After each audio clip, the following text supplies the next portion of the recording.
Okay नम्रता, तुझं संपूर्ण माहिती सांग, नाव सांग. माझे नाव नम्रता अशोक गोखणे. मी 12वी मध्ये असताना तळेकर डेंटल क्लिनिक मध्ये अपॉइंटमेंट म्हणजे ट्रीटमेंटसाठी आले होते. तर मला डॉक्टर निकिता आणि डॉक्टर क्षितिज सर यांनी मला सांगितले की तुझे दात जे आहेत ते वाकडे तिकडे आहेत, यासाठी आपल्याला ऑर्थो करावं लागेल. तर मी जून 2024 मध्ये माझी ऑर्थोची ट्रीटमेंट ही चालू केली होती आणि आज मला 10 महिने झाले असतील आणि माझे वरचे आणि खालचे ऑर्थोची जी ट्रीटमेंट आहे ती कम्प्लीट झालेली आहे आणि तुम्ही माझे दात हे बघू शकता. ओके ओके रजा, सो तू जेव्हा आली होतीस, तू ऍक्च्युली रूट कॅनल ट्रीटमेंटसाठी आली होतीस. परंतु जेव्हा आम्ही बघितलं आणि तुला सांगितलं की दातांच्या तारांची ट्रीटमेंट तुला करणं गरजेचं आहे, तर त्यावेळेला तुला त्या ट्रीटमेंट संदर्भात संपूर्ण जी माहिती आहे ती व्यवस्थित देण्यात आली होती? हो, मला जे डॉक्टर निकिता आहेत त्यांनी पूर्ण माहिती दिली होती. तर फर्स्ट मी जे आहे ते रूट कॅनल साठी आले होते. तर त्यांनी मला सांगितलं की तुझे जे दात आहेत ते वेडेवाकडे आहेत, मग प्रत्येक दाताला रूट कॅनल करण्यापेक्षा तू ऑर्थोची ट्रीटमेंट चालू कर, जेणेकरून तुला खर्चही कमी येईल आणि कमीत कमी खर्चामध्ये माझी ऑर्थोची ट्रीटमेंट ही कम्प्लीट झाली. व्हेरी गुड रजा. सो तुझा दात जो होता तो सांगू शकतेस कसा होता पहिल्यांदा जेव्हा आली होतीस तेव्हा?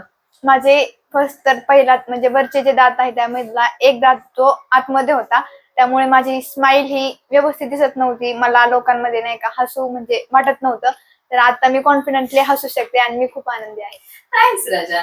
आणि आम्हाला खूप छान वाटलं की तू व्यवस्थित सिन्सिअरली ट्रीटमेंट पूर्ण करून घेतली. प्रत्येक ट्रीटमेंट आपण जेव्हा सुरू करतो तेव्हा आपल्याला माहित नसतं पुढे किती आव्हानं आपल्या समोर उभी असतात. आणि तेच तसं तुझ्या बाबतीत झालं की तुझी मिड ट्रीटमेंट होती आणि तुला कारेगाववरून तुला दुसऱ्या लोकेशनला शिफ्ट करायला लागलं होतं. मग त्यानंतर सुद्धा तू ती ट्रीटमेंट चालू ठेवलीस आणि तुला त्या वेळामध्ये म्हण किंवा कारेगावमध्ये असताना म्हण अपॉइंटमेंट्स कशा मिळत होत्या किंवा स्टाफ किंवा हॉस्पिटलच्या वातावरणाबद्दल काय सांगशील? फर्स्ट जर सांगायचं झालं तर हॉस्पिटलचं वातावरण हे खूप फ्रेंडली आहे. जसं की म्हणजे असं वाटत नाही की मी दवाखान्यात आली वगैरे.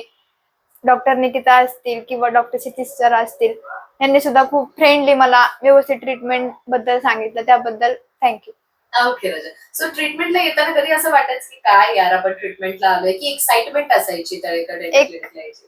तशी तर म्हटलं तर एक्साइटमेंट असायची, कारण की बाबा पुढे काय होईल, आता पुढे काय करतील डॉक्टर, लवकरात लवकर कसं कव्हर करतील. ओके. जर दुसऱ्या दवाखान्यात गेलं तर असं असतं की ते जास्त टाइम लावतात, बरोबर ना. बरं. तर इथं आलं तर कसं आहे की लवकरात लवकर आणि कमी पैशामध्ये आपली ट्रीटमेंट होऊन जाते. येस. सो आणि एक गोष्ट विचारायची होती की हे सगळं करताना आपण जिथे जिथे शक्य आहे तिथे तिथे तुझं टीथ क्लिनिंग केलेलं आहे, दातांना जिथे सिमेंट भरण्याची गरज होती कीड काढलेली आहे, तिथे पण आपण ट्रीटमेंट केलेली आहे. हे सगळं तुला तुझ्या ट्रीटमेंट मध्येच इन्क्लूड करून दिलेलं आहे. आणि वारंवार तुझे जे दात आहेत जे जे ऑर्थो ट्रीटमेंट नंतर थोडेसे खराब होतात किंवा मेंटेन होत नाही, तर त्या संदर्भामध्ये मशीनने वगैरे क्लीन केलेलं आहे. सो तळेकर दातांच्या दवाखान्यातून जेवढी तुझ्या ऑर्थो ट्रीटमेंट साठीची ऍक्सेसरी ट्रीटमेंट आहे ती सगळी तुला मिळाली आहे, बरोबर.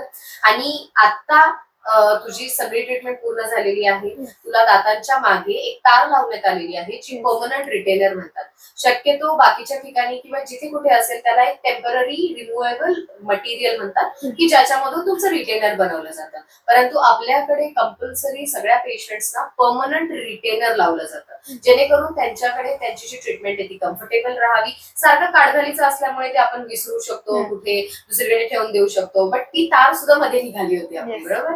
सो ते मेंटेनन्स सुद्धा तुझं छान झालेलं आहे. आणि ओव्हरऑल तू क्लिनिकच्या जे कोणी नवीन येतील दातांच्या तारांच्या ट्रीटमेंटच्या संदर्भातले, तर त्यांना तू नक्की काय सांगशील? मी सांगेन की तळेकर दाताच्या दवाखान्यात या शक्यतो, कारण की ते व्यवस्थित तुम्हाला सांगतातही आणि समजून म्हणजे ते जितकं समजून सांगतील तितकं आपल्याला पूर्णपणे समजतं. जसं बाकीच्या डॉक्टरचं आपल्याला समजत नाही. त्याच्यामुळे मी सजेस्ट करेल की तळेकर दाताच्या दवाखान्यामध्ये तुम्ही यावं. Thank you so much.